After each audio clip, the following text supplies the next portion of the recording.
Katie, and I'm the physical therapist. Hello, my name is Victor, and I'm going to be the occupational therapist.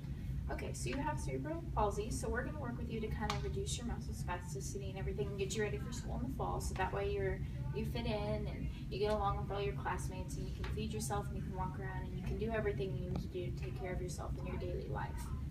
Since you are in a wheelchair, you're going to have to expect a long process, but we are going to try to get you into a walker instead of a wheelchair. And you should also expect that it is going to be a slow process, but you should only expect improvement.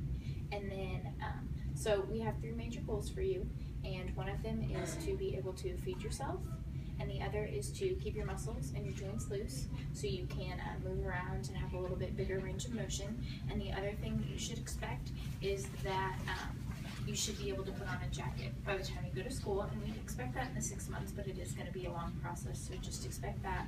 And then, okay, so for physical therapy, I'm going to be working with you to try to increase your range of motion with your joints, which means you can move them around a little bit better. And then we're also going to be working to strengthen your muscles so you can get in and out of your wheelchair and feed yourself and do everything like that. But the first thing we need to focus on is stretching. So can you get down on the ground? So with stretching, we want to do this to keep your muscles loose so you don't tighten up like you do normally. So the first thing I'm going to have you do is I'm going to have you take your hands and reach out and touch your toes. Reach as far as you can for as long as you can, and I'll help you out a little bit. And you should feel that in the bottom part of your upper leg. Do you feel that? Okay. Alright, so the next thing I'm going to do, you can go ahead and relax. The next thing I'm going to do is I'm going to go ahead and push your toes back towards you. And I'm going to do this, and you should feel it in the bottom part of your leg. Okay, and this is also working on keeping your ankles loose too, because we want to keep your joints loose so you can walk around. And the other one I'm going to do is I'm going to point your toes down, and you should feel that in the top part of the lower part of your leg. And then this is also, again, working on your ankle tension motion, so that way we keep them loose. And we can also do that with your knees by putting them up or putting them down. So we're just going to do that for physical therapy. And then, can you get back up for me?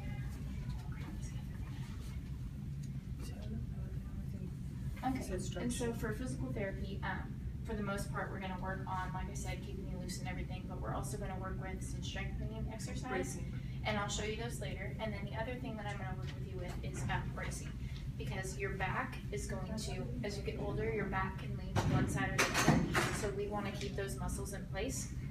So what we're going to do is we're going to have a brace, and we're going to have it fit right on there, and it goes all the way around, and it tightens in the front, and then we're going to have shoulder straps that go over the front of that. What that's going to do is that's going to support your back muscles, it's going to support your tummy muscles, and it's going to support your neck.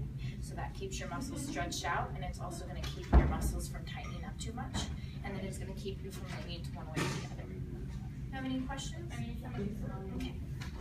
With the occupational therapy, I'm going to basically help you get motion for day-to-day life, such as feeding yourself and putting on a jacket whenever it's cold outside. Basically what I'm going to be doing is helping you get this motion. You're going to have a fork or a utensil. Luckily you have one. Something like this. Now you're going to have either a Velcro or something like that to help you keep this in place, or not. It just depends on how strong you are. And we're going to help you get this scooping motion down and also getting it to your mouth and putting it back down. And this is what's going to happen is to help the upper arm and lower arm as well as your radial muscles. And so then we're basically going to also help you with putting on a jacket. And so with that, we are going to basically show you how to put your arm in, goes through the jacket, then push your arm back here, as well as push your arm forward here. And then you are going to also put it through, down, and around. That's going to be your main goal in this occupational therapy, is to help you put on a jacket. And also to give you a way of scooping and putting it in your mouth and putting it back down. And that is your final goal, but we do know that you are going to be not at that level yet, but we are going to try to train you in order to get that to everyday life. And if you want We can talk to your parents, and then we want to see if they would like to have this therapy. You can check.